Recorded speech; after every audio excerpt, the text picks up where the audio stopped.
Hey everybody, my name is Adam Niedens, and this is EDL 854, Module 12. We're going to be taking a look at a case study, the budget debacle. So let's take a look at the information that we have in our background stuff. In this case study, I am the principal, who is Carl Santos of Briardale Elementary School. We also have Mr. I think it's Barley, who is the president of the Briardale Foundation, who leads a school committee and an illegal fundraiser in this case. The raffle was approved by the foundation that they ran. They were selling tickets, and there was to be a winner. It kind of seemed more along the lines of maybe like a 50-50 type raffle or something like that. The winner was to be awarded money in this case. The event and the drawing was being held at the elementary school. What we have after that is that the sheriff's department was called to investigate the raffle as it was being done on school grounds. Mr. Barley was asked to go to the sheriff's office, was booked, and released with a misdemeanor charge for his raffle/gambling incident here. What we know is that the raffle was not legal. The story was in the news and was an embarrassment to the school, unfortunately. Take a look at our legal and ethical issues that we have going on in this case. The fundraiser in this case was against gambling laws and regulations in the state. Mr. Barley was charged with the misdemeanor and he was placed on probation then. He has since been released. Briardale Elementary, Mr. Barley, the foundation, and our community was all affected by this case. If you take a look at things, you're going to see obviously Mr. Barley being affected, yes, one with the misdemeanor charge. Then you go into the committee with our foundation for our supplemental programs. That's obviously going to be affected as well. The raffle was being held at the school, so there were tons of community members who were obviously sold these raffle tickets and there for the raffle as it was being done. And then you're going to look at the arrest and what follows and ensues from then on out from this case. There was, however, no breach of contract and no constituted harassment in this case. So to summarize kind of where we're at so far in the situation, an illegal fundraiser was conducted by the Briardale Foundation that resulted in criminal charges and scandal within the Briardale community. Want to look at some relevant facts, what we have, people, place, and programs here. Our people would be myself, who in this case is Carl Santos, Mr. Barley, the curriculum committee, so that would be everybody working with Mr. Barley at that point, Mr. Barley being the head, and then the curriculum committee below him.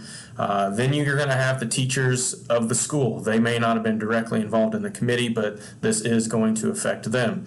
The sheriff was involved. The Briardale community, everybody that was there, and then obviously everybody that's going to hear about it, word of mouth in the news and whatnot.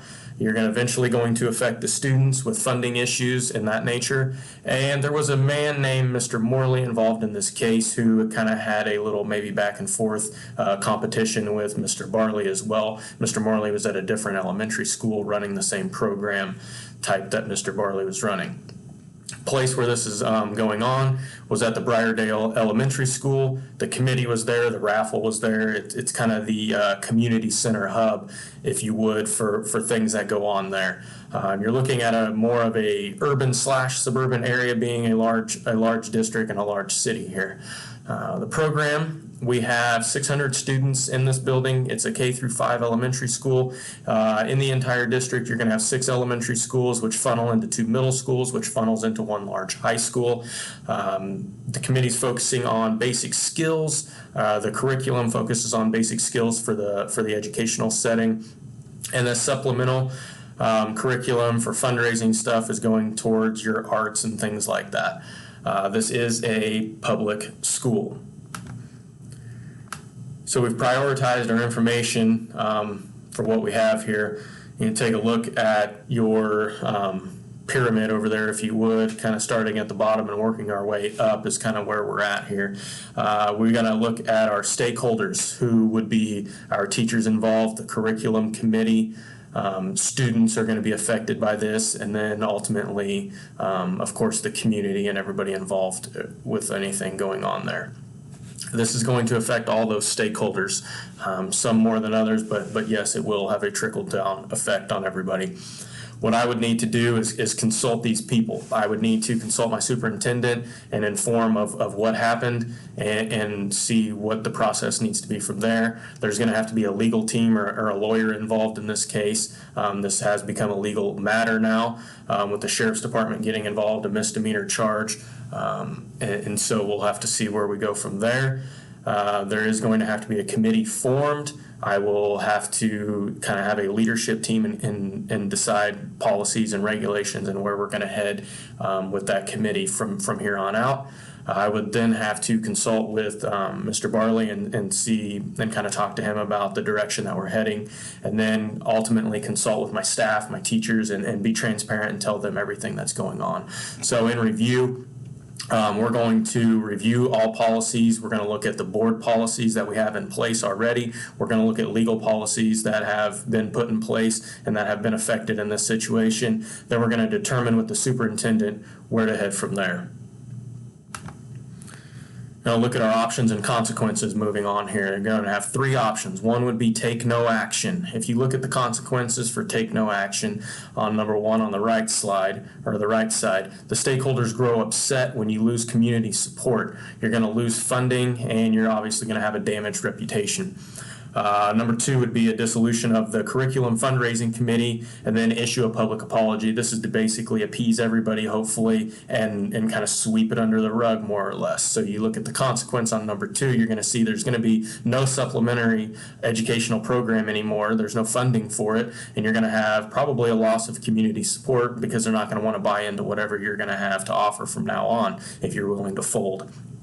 Number three is going to be meet and collaborate with all the parties involved. You're going to gather feedback, set up new policies with a leadership team, restart the committee with new leadership, have a legal document for acceptable practices approved by our board and the legal team, and then we're going to have to ultimately create an action plan to gain back community support. If you look at the consequences over here, this is going to take some time. This is going to be a lot of effort. There's going to need to be a lot of buy-in from multiple parties willing to communicate and work on this situation. And then there could be legal and community backlash as well. So we take an evaluation of all those options that we just looked at here. You're going to take no action, meaning that you're going to have a pro. It's going to be simple. It's going to be easy. There's not going to be much time or effort involved, and just move forward, more or less. The con of that is going to be, one, you're going to have the loss of the program. It's going to affect your support with your community, probably your staff, probably your students, and you could be looking at a loss of jobs maybe for Mr. Santos, which would be myself. Who knows how far down that goes. Number two, dissolve the program. Pro would be less backlash. Maybe you're trying to smooth things over. However, there's probably going to be less scandal involved and things like that. A con could be, however, you're going to lose the program, though. You're going to lose support, and there's going to be legal costs for the school as well. Three, you're collaborating with all parties. The pro of this is you're going to get input from everyone or everybody that's willing to give you input in this situation. You're hoping to repair relationships and retain that supplemental programs. So hopefully we're not losing a ton of funding moving forward for that, and that's in the benefit of the students. The con would be how much time and effort that's going to take to repair and replace and rebuild all these relationships and policies, and going through trainings and meetings to get everybody up to speed on where we're at, forming new committees and going through processes like that. It will take time. So ultimately, what's going to be our best option?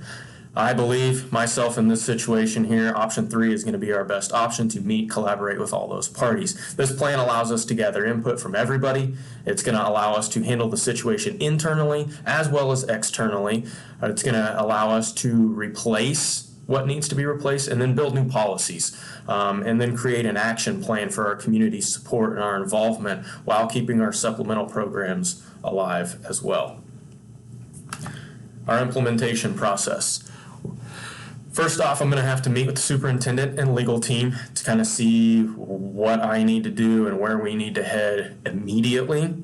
And then we are going to meet with the parties directly involved with this situation, Mr. Barley being the main guy that I'm going to need to meet with, and probably ask him to resign from his position, and assure him, however, that there's going to be no effect on his children's education with our school system, just that he needs to resign and step out of the picture here.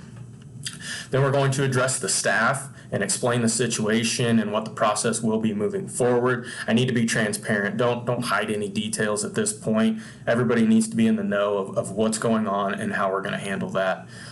There is going to be a new leadership team, and there's going to be new policies in place that everybody needs to be aware of. We're going to work with the legal team and the Board of Education on how to address media and the community in this situation now. I'm going to have to make a statement regarding the issue and what our plan is at Briardale Elementary and the district to move forward in this process. We're going to create a leadership team to come up with new policies and write in legal aspects for that committee. We're going to have to obviously appoint a new head of that supplemental fundraising committee. That's going to have to be approved by the committee, by the principal, by the superintendent, and the board. Hopefully everybody's on the same page and we move forward with that. Present that plan for the committee, for committee actions and financials to board for board approval. So it's ultimately going to have to go through the board. Areas of concern that I would have in this situation, kind of with where we're at here, is the loss of community support. I feel like that's probably the big one here. You're going to have a trickle-down effect all the way to the students, but our funding and getting parents involved and all that stuff is kind of where we're at here. So you look at parent involvement, you look at the community support. We have really good community support, really good parent involvement, and everybody's wanting to be a part of what we have going on, and it's going to take time and effort to rebuild those relationships now with this. There could be board backlash, and who knows, maybe that trickles down to my position as principal, and hopefully not, but could be a concern for loss of a job. And then we're going to look at funding issues moving forward. How much is the community going to be involved? How much are the parents willing to help moving forward? If they're not sure what's going to happen with all their funding and where their money is really going, things like that could be an issue as well. So that's our case study. These would be our standards and reference for what we were doing here. That was my case study. I hope you learned a little bit, and thank you for your time.